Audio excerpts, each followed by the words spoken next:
one of the games of the week, definitely in the top three. And looking at the spread, I'm insulted. This Oh game no. insults my intelligence right now because when you're the home team, you automatically get the benefit of the doubt of 3 points, right? That's how the spread works. So they're like, okay, you're at home. We're automatically going to give you 3 points. So they're basically saying that the Buffalo Bills are favored in this game.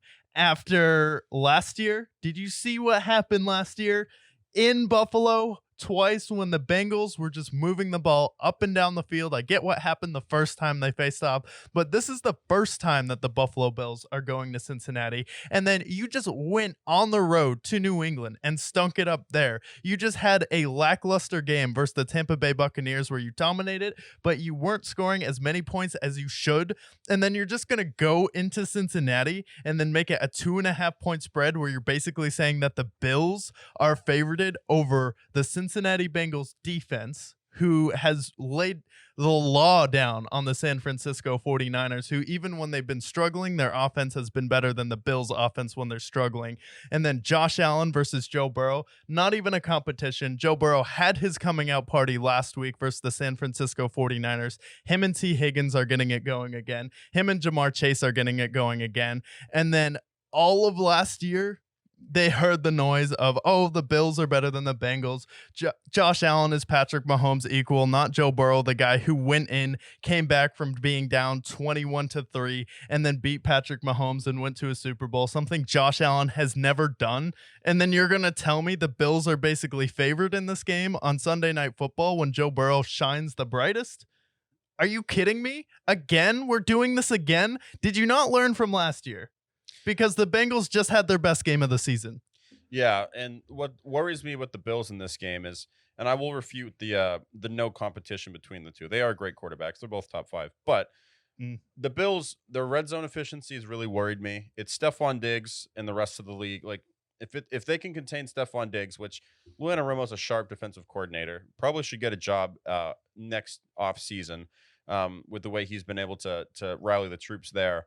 The Bills defense with all those injuries there, you see them starting to kind of lay down a little bit. The Bucks offense, Baker Mayfield kind of struggled, but I also think that it was some missed opportunities there.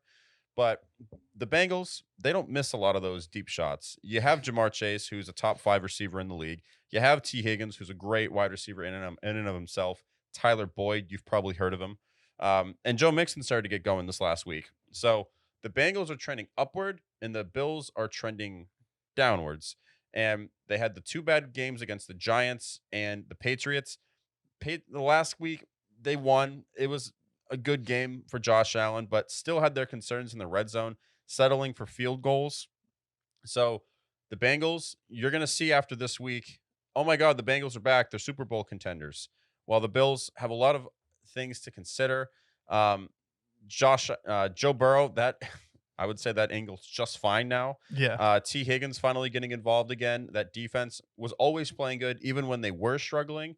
So, between last year's history, between the Bengals trending upwards and the Bills trending downwards, between the Bills not really having that solid second receiver, Gabe Davis any given week can just disappear.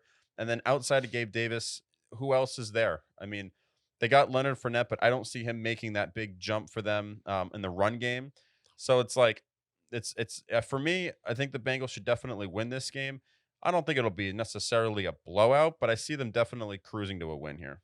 Yeah, I mean, coaching, it's not even a competition. And then if the Bills are if you're going to struggle and lose to the Patriots, if you're going to struggle on offense versus the Tampa Bay Buccaneers, you're not going into Cincinnati and putting up more than 20 points. Like, I'm sorry, the Buffalo Bills, both of those games last year were in Buffalo. And then this is November. This is when Joe Burrow starts to amp it up. We saw him pumping his fist after the 49ers. That was versus Nick Bosa. I think we can take care of fossilized Von Miller at this point of his career. Jordan Poyer, yeah, Jamar Chase is going to have a fun day versus you. So I think this is insulting that the Bills are basically favored in this game and that we have to do this again. You're all going to learn again that the Cincinnati Bengals are better than the Buffalo Bills. They're not even in the same class of contender at this point. The Bills haven't proven that they can go to Cincinnati. Josh Allen isn't the only other person besides Tom Brady to beat Patrick Mahomes multiple times in Arrowhead. So this isn't No, this isn't going to be close. This is going to be a runaway game. If you went there to San Francisco and did that on the road, what are you going to do at home in November when it starts to get cold versus the Buffalo Bills, who can't run the football? They're a one-dimensional team. The Bengals are a Super Bowl team. They're not a one-dimensional team. Their defense is better, their coaching is better, their quarterback is better, and their 1-2 punch at receiver is better. And Joe Mixon is just, he's not Leonard Fournette. I know Yeah. that much. I would say 1, 2, and 3 is better for them on that team. Yeah. So yeah, I think the Bengals should win this game. The spread, I would definitely take the Bengals to cover here. I think I'll probably have them winning by a touchdown in this game. But Bengals should win, and maybe they'll finally get the respect after this game, because it always feels like the Bengals don't really get the respect even when they are balling. Yeah. And this will be I think, their 4th consecutive win after this game. So Hmm. maybe they'll finally get their flowers. Maybe Stephen A. Smith will put them in their top 5 at that point. But Bengals should get this win here. Yeah. Bengals, they're going to teach you again. Apparently, we have to go through this whole thing again with the Bills and Bengals, but you're going to see on Sunday Night Football. But I have the Bengals. You have the Bengals winning this game. And then